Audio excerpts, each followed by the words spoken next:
Yo, what's up mga kaibigan? Nalina tayo magkwentuhan ang Game 7 ng number 1 seed OKC Thunder at ng 2023 NBA Champions Denver Nuggets. Si Aaron Gordon ay may grade 2 hamstring strain at kailangan niya ng 1 month or more to fully recover sa injury na ito. Ganun pa man, all-in na nga si Gordon at ang Nuggets kaya naman maglalaro pa din siya sa game na ito despite the injury.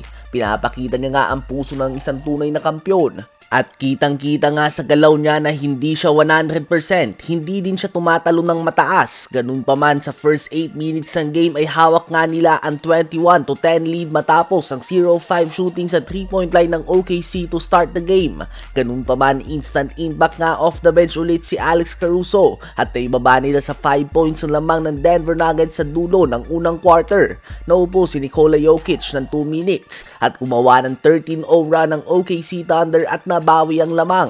Bumalik na si Jokic at bahagya ng hindi kitang game. Pinapahirapan ni Caruso at ang buong OKC ang 3-time MVP. Magkakasunod nga na turnovers ang naipwersa ng number 1 defense sa NBA ngayong season at sa last 3 minutes ng game ay gumawa ng 18-5 run ng OKC Thunder on 7 of 7 shooting sa field. 60-46 ang score in favor of OKC sa halftime. 17 points si Jalen Williams at 12 points si SGA to lead the way. Sa Nuggets naman ay 17.6 rebounds si Nikola Jokic at 12 points din si Christian Brown. Subalit ang turnovers nga naging pinagkaiba.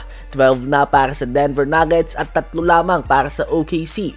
Sa third quarter naman ay tuloy pa din nga ang suffocating defense ng OKC kay Nikola Jokic. Hindi nga makahabol ang Denver Nuggets sa bilis ng OKC sa takbuhan. Lumobo na sa mahigit 25 puntos sa lamang ng OKC at pure dominance nga ang pinapakita ng number 1 seed mga kaibigan.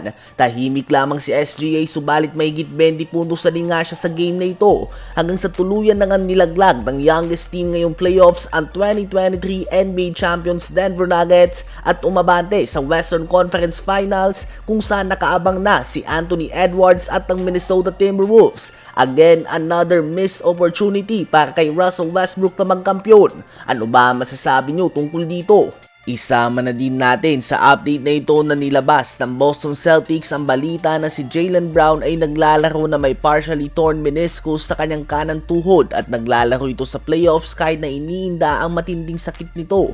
Obviously, may mga fans na nagsabi ng get well soon at bumilib sa tapang at kagustuhan na manalo na pinakita ng recent finals MVP.